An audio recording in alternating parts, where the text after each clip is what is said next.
2011 16 வரை மாண்புமிகு அம்மாவின் ஆட்சி நடைபெற்றது தமிழகத்தில்.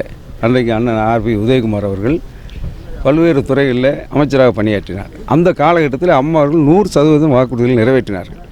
100% நிறைவேற்றிய வாக்குறுதிகளை தேர்தல் வாக்குகள் நிறைவேற்றிய காரணத்தினால் 2016 சட்டமன்ற தேர்தலில் யாருடனும் கூட்டணியே வைக்காமல் மக்களை மட்டும் நம்பி 234 தொகுதிகளிலும் இரட்டை சின்னத்தை போட்டியிட வைத்து தனியாக நின்றும் ஆட்சி படைக்க முடியும் என்ற வரலாற்றை படைத்தார்கள்.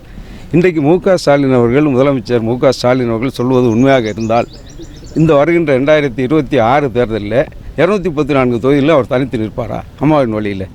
அம்மா அவர்கள் சொன்னார்கள், நான் தேர்தல் வாக்குறுதிகள் நிறைவேற்றி விட்டேன், அதனால் நான் யாருடன் கூட்டணி வைக்கால் தனியாக நிற்கின்றேன், தனியாக நின்று வென்று காட்டுவோம், ஆட்சி அமைப்போம் என்று சொன்னார்கள். சபதமேற்றார்கள், சூளுரைத்தார்கள், வென்றார்கள், ஆட்சி அமைத்தார்கள்.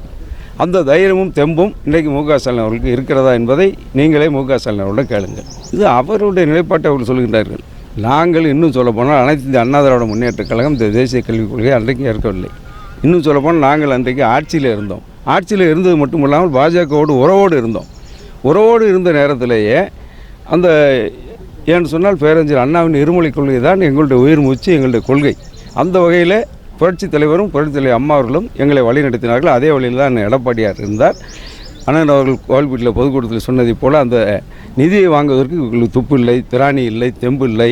தமிழ்நாட்டு மக்கள் 39 நாடாளுமன்ற உறுப்பினர்களை யாரை வெற்றி பெற வைத்தார்கள்? திராவிட முன்னேற்ற கழகத்தை சேர்ந்தவர்கள் தானே.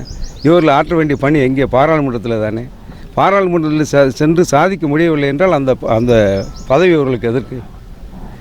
அந்த பதவிகளை அண்ணா அவர்கள் சொன்னதைப் போல பதவி என்பது தோளிலே போடுகின்ற துண்டு என்று சொன்னார்கள். அதே போல் இவர்கள் அந்த பதவியை, நாடாளுமன்ற உறுப்பினர் பதவியை ராஜினாமா செய்துவிட்டு இந்த தேசிய கல்விக் கொள்கையை நாங்கள் ஏற்க மாட்டோம், எங்களை வற்புறுத்தக்கூடாது, நிதி வேண்டும் என்று சொல்வதற்கு தைரியம் இருக்கிறதா? துணிச்சல் இருக்கிறதா?